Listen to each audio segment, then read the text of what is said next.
What's going on, everyone? Welcome back to the Investing Bros. We're going to take a break from some looking at lower prices that could be coming on altcoins and talk about the market this morning in Bitcoin because we're rallying, we're pumping back up. And in this video, I'm going to show you two levels to the upside you need to be keeping your eyes on in case you're looking A, to take some profits in a long position, or B, just to even see, can we get above these levels and sustain a longer term bullish trend? Because even though we're moving up right now, the overall trend is to the downside. And I'm going to explain why these levels are so important and why we're pumping right now this morning. Now, let's go ahead and jump over to my screen, though, and take a look here. The first thing we're seeing Bitcoin do that is very important. First of all, we're back up over 41,000. Have not been this high since a couple of days ago back on the 22nd. That's not that crazy. It's just we have spent a couple of days down here, and there were people starting to wonder, oh my goodness, are we going to get back up above 41 at any point? Are we even going to be able to hold 40,000? Well, we are pumping this morning, and a lot of the reason is because, of course, yesterday we actually had some positive news. Now, we had some negative news that wasn't really that significant, but we also had some positive news. What was that news? Well, we did see that JP Morgan is now expecting that the majority of the grayscale selling is come to a close. I will question this, of course, and I'm going to explain why, but that is, for right now, some good news. The main selling pressure, the main bearish pressure on Bitcoin price was grayscale and the GBDC selling off their Bitcoin. Now, the U.S. government is saying they're going to be selling off the Silk Road Bitcoin. That equals about $130 million, but in reality, that is not that bearish. Ultimately, the bullish side of this story, grayscale done selling, will outdo the bearish side of the government, so we should be seeing prices go to the upside. Well, we are seeing that, of course, this morning, breaking these levels. Let's kind of zoom out here and start taking a look. Let's move to a different chart here even and take a look using our Lux Algo signals. Now, something that's really important here, I do want to just go ahead and point out this Neo Cloud here on Lux Algo, the premium version. This is still telling us bullish, and despite the fact that we're below it and have taken a big chunk out of it, as long as we can keep this Neo Cloud blue, we are still bullish. We have not touched the support bands down here. We really kind of wish we would have, but what we did do is, you guys can see this take profit. This is another cool feature. We had a sell order that timed this perfectly on the daily chart in Lux Algo. We hit our take profit levels, actually moved down even to the mid level. And so now it's time for that bounce back up, as we actually have been discussing on this channel for a while. What I would love to see is the candles come. If I'm going to see sustained bullish price action, I want to see the candles get back up and start creating some higher highs on this Neo Cloud. Otherwise, it's only a matter of time before this Neo Cloud will turn red. You can see over here, which does mark more bearish trends. And historically, again, even though I think the worst is behind us, you do see a similar feature back here in a time period that we've compared pretty heavily. Back in 2019, of course, we were bullish here. Even though we started getting bullish way before this, turned blue in May of 19, topped out in June of 2019, had some volatility, but ultimately turned our Neo Cloud red. And even though we got back above it for a period of time, we ended up having that nice 50% pullback, temporarily turning blue before COVID. And then, of course, we turned back blue. This should have stayed blue the whole time, but, COVID likes to ruin things. I'm not going to comment too much on that. My point here is that we are still blue at the moment. So until I see a red, there's always that outside chance that we are not done climbing. But the minute we do see this Neo Cloud turn red, heavily we should be expecting for prices to move to the downside. Something I don't really love that I'm seeing here, and I'll go ahead and point it out, this daily, support band here on Lux Algo, it has not been trending to the downward position. It's been positive since all the way back in September. For the first time since September, we're seeing some downward pressure, and we haven't touched that band just yet. This does give me a little bit of pause and wondering, hey, could we be retracing back to the downside? But with that said, let's be a little positive here. When we pull up our daily chart, again, we have a blue Neo Cloud. We've recently on the daily chart printed a green momentum dot. The MACD is turning over. The RSI is moving back up. I do want to see, and we talked a little about this yesterday, I do need to see the RSI get back above the 50 line. The way the RSI works is it's momentum. It's very common to pull back after rallies and bounce off the 50 and continue momentum to the upside. But once you drop below it and do things like what we just did back here on January 16th, where we retrace and reject on the 50, the bears could still be in control. So this is pretty neutral ground here on the daily chart. I do want to see us get back above the 50 and start moving to higher RSI levels if we want to see the bullish momentum continue.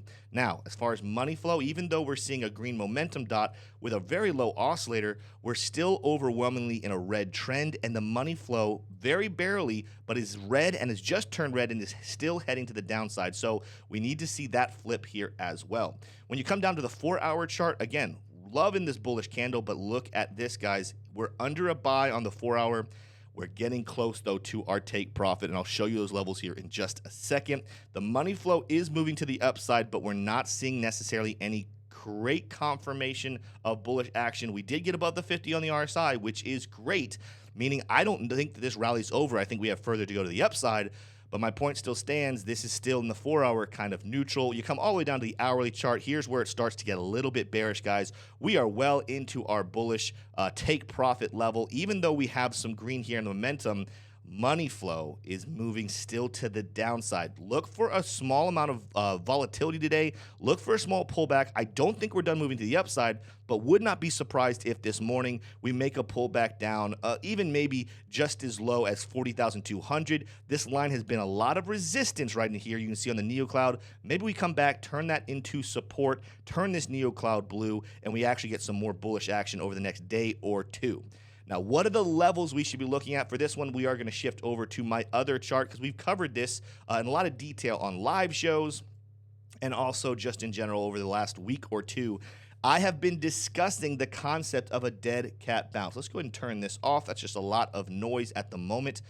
The levels that we are looking at here to keep an eye on would be coming back into the range of a 42,700. Here on the hourly chart, that is the highest order block that we do have, and you can see that if we were to get up here, that would exhaust a lot of buyers. But in this case, exhausting those buyers means we might not have a lot of people buying at above this rate.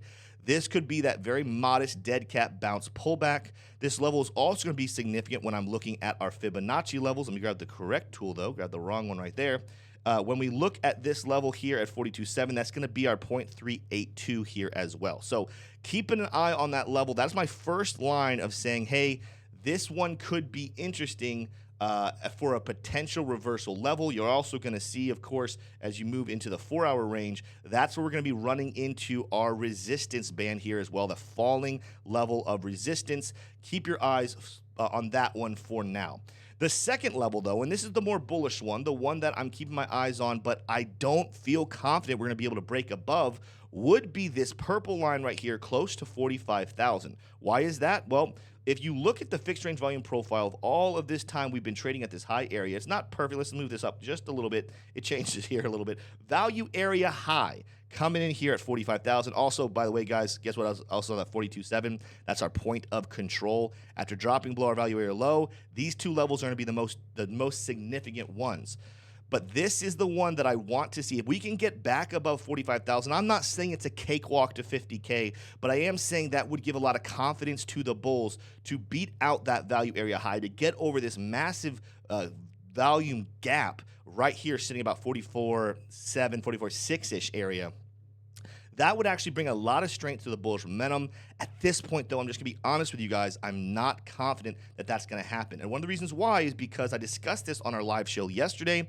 I think that potentially we're sitting in a distribution phase right now where there is volatility, where we do go up and down and we have dead cat bounces. But ultimately, after topping out here at 49K into the macro golden pocket, we have started a bearish trend, and even popping back up here to 45,000 would still set a lower high. We've been setting these lower lows. We'd start a lower high trajectory, and again, that would just remind me so much of what we saw back in 2019. I'm going to go back to it once again and remind you guys the 50% pullback that we saw here from this date in June all the way to December of 2019, 53% pullback. But you'll notice that wasn't just a straight fall. A lot of people think that if we're bearish, we just have nothing but bearish candles on the way down. Look at the volatility in all of this action before we took our time, a couple of months, to actually make that full breakdown. In the same way, do not expect that if we do see these lower levels we've talked about, and I still feel confident about them, these lower $30,000 levels, I feel good about 34 still. Again, I'm kind of leaning towards that 31.9, $30,000 level is good. Just do not expect this to be a straight drop. I would not be surprised whatsoever if we're able even to make it up to 45, you're still going to see a nice ping pong event.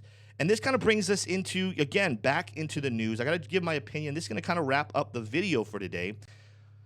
Why is this going to happen despite the bullish news that has come out? Again, a lot of people leaning on this bullish narrative that Grayscale might be done selling. Well, in distribution phases, like I just showed you, they wait for peaks to sell. In fact, I got to go show you again.